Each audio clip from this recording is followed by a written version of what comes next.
नमस्ते बच्चों, कैसे हैं आप सब। तो आपकी पुस्तक हिंदी व्याकरण बाय ब्रेन रूट सीरीज से हम करेंगे पाठ संख्या 9 और पाठ संख्या 9 है सर्वनाम।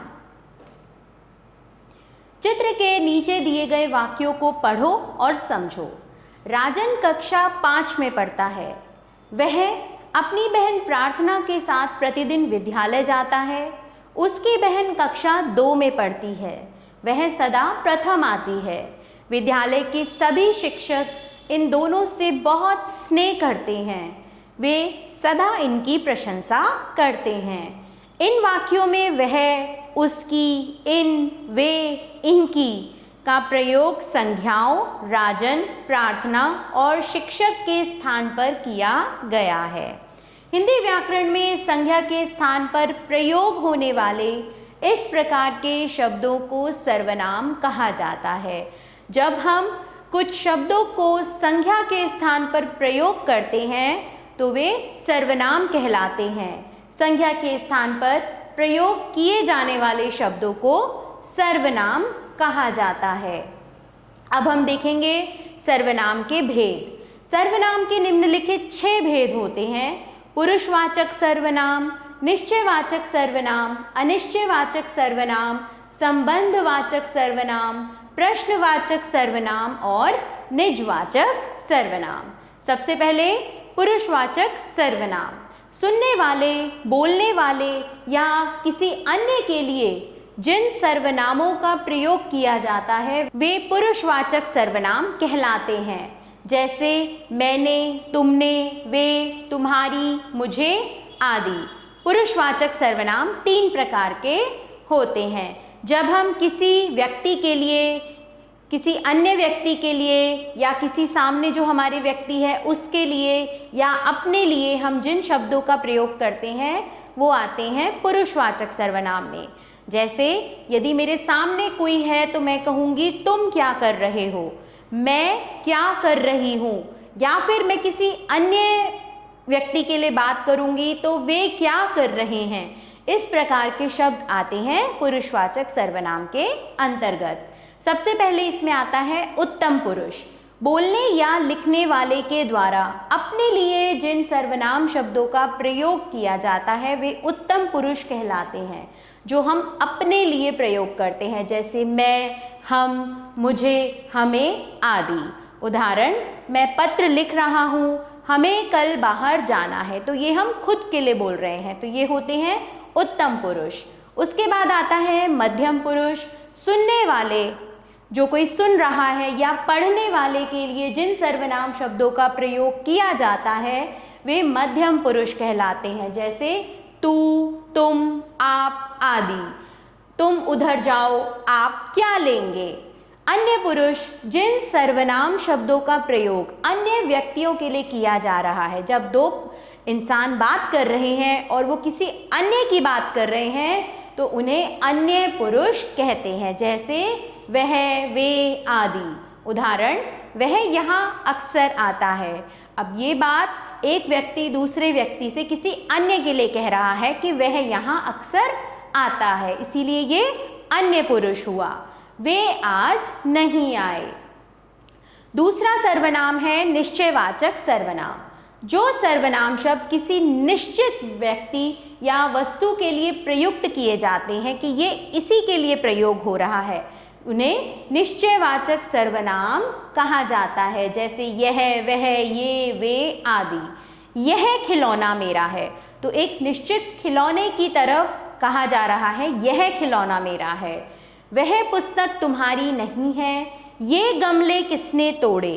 एक निश्चित गमलों की तरफ इशारा किया जा रहा है कि ये गमले किसने तोड़े। वे कल आएंगे, किसी निश्चित व्यक्ति के लिए ये कहा जा रहा है कि वे कल आएंगे, तो ये हुआ निश्चयवाचक सर्वनाम। अब आते हैं अनिश्चयवाचक सर्वनाम पर। जिस सर्वनाम से किसी व्यक्ति, वस्तु या पदार्थ का निश्चित बोध ना हो उसे अनिश्चयवाचक सर्वनाम कहते हैं। जैसे कोई, कुछ, किसी आदि। बाहर कोई खड़ा है, मुझे कुछ खाने को दो, मेरे पास किसी की पुस्तक है, ऐसा ना हो कोई आ जाए। हमें कुछ निश्चित नहीं पता कि हमें क्या खाने को मिलेगा या कौन आएगा, बस हम अपना अनुमान लगा रहे हैं। तो ये हुआ अनिश्चयवाचक सर्वनाम। अब आते हैं संबंधवाचक सर्वनाम पे। जो सर्वनाम वाक्य में आने वाले दूसरे सर्वनाम से संबंध प्रकट करते हैं उन्हें संबंधवाचक सर्वनाम कहते हैं। जैसे जो, जैसा, जिसकी, उसकी आदि। जो तुम चाहते हो वही होगा, जैसा बोओगे वैसा काटोगे, जो जागता है वो पाता है, जैसी करनी वैसी भरनी। अब आते हैं प्रश्नवाचक सर्वनाम पर। जो सर्वनाम शब्द प्रश्न पूछने के लिए प्रयोग किए जाते हैं वे प्रश्नवाचक सर्वनाम कहलाते हैं। जैसे कौन, किसके आदि। दरवाजे पर कौन है, यह मकान किसके नाम है। निजवाचक सर्वनाम क्या होता है? जो सर्वनाम शब्द स्वयं के लिए प्रयुक्त किए जाते हैं वे निजवाचक सर्वनाम कहलाते हैं। जैसे कि मैं स्वयं खाना ले लूँगा, तुम अपने आप ही आ जाना। चलिए सर्वनामों का अब हम देखते हैं कारकीय रूप। तो उत्तम पुरुष मैं की कारकीय रूप रचना देखते हैं। कारक आपको पता है, कर्ता, कर्म, कर्ण, संप्रदान, अपादान, संबंध, अधिकरण। अब कर्ता में एक वचन है मैं, मैंने, तो ये बहुवचन में आके क्या हो जाएगा? हम, हमने। कर्म में मुझे, मुझको, हमें, हमको। करण में मुझसे, मेरे द्वारा, हमसे, हमारे द्वारा। संप्रदान में मेरे लिए, हमारे लिए। अपादान अलग होने के अर्थ में प्रयुक्त होता है, मुझसे, हमसे अलग होना। संबंध मेरा, मेरे, मेरी, हमारा, हमारे, हमारी। अधिकरण मुझ में, मुझ पर, हम में, हम पर। आगे चले। अब यहाँ पर मध्यम पुरुष तू की कारकीय रूप रचना इसी प्रकार दी हुई है।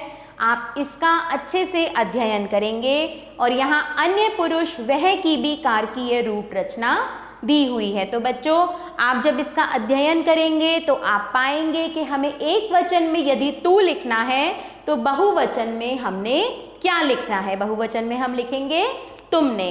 तो बच्चों इस पृष्ठ को आप स्वयं अध्ययन करेंगे। यहाँ पर एक वचन, बहुवचन ये सबके मिले जुले हैं। जैसे कि कर्ता में तू, वह, मैंने, तूने, उसने, और बहुवचन में आके वो हो जाएगा आप, वे, हमने, तुमने, आपने, उन्होंने। कर्म कारक में तुझे, तुझको, उसे, उसको। हम लोगों को, तुम्हें, तुमको, तुम लोगों को, उन्हें, उनको, उन लोगों को। इसी प्रकार आप ये सब एक वचन और बहुवचन का अच्छे से अध्ययन करेंगे। चलिए आगे चलते हैं। चलिए बच्चों अब आप बताएंगे क्या पढ़ा और क्या सीखा। सर्वनाम किसे कहा जाता है? संज्ञा के स्थान पर प्रयोग होने वाले शब्दों को सर्वनाम कहते हैं। सर्वनाम का क्या कार्य है? हिंदी वाक्यों में संज्ञा के स्थान पर जो शब्द प्रयोग होते हैं वे सर्वनाम कहलाते हैं। सर्वनाम प्रयोग करने से हमें बार बार संज्ञा का प्रयोग करना नहीं पड़ता। सर्वनाम के कितने भेद होते हैं लिखो। पुरुषवाचक सर्वनाम के भेदों को स्पष्ट करो और अनिश्चयवाचक सर्वनाम किसे कहा जाता है। बच्चों इन प्रश्नों के उत्तर आप पाठ के आधार पर स्वयं देंगे। प्रश्न संख्या 2 देखेंगे। निम्नलिखित वाक्यों में आए सर्वनामों के भेद लिखो। यह कोई नया काम नहीं है, निश्चयवाचक। तुम किसके साथ आए, प्रश्नवाचक सर्वनाम। आप पानी पीजिए, ये हुआ पुरुषवाचक सर्वनाम। वे सब हंस रहे हैं, पुरुषवाचक सर्वनाम। उसने कुछ नहीं खाया, अनिश्चयवाचक सर्वनाम। प्रश्न संख्या 3 देखेंगे। निम्नलिखित वाक्यों में सर्वनामों के वचन बदलकर वाक्य पुनः लिखो। यह गिलास मुझसे टूटा, सर्वनाम है यह। ये गिलास मुझसे टूटे। तुझे पिताजी बुला रहे हैं, तुम्हें पिताजी बुला रहे हैं। उसे चोट लगी है, उन्हें चोट लगी है। बच्चों, ये दोनों वाक्य आप स्वयं इनमें प्रयुक्त सर्वनामों के वचन बदलकर वाक्य बनाएंगे। तो आशा करती हूँ आपको ये पाठ अच्छे से समझ में आ गया होगा।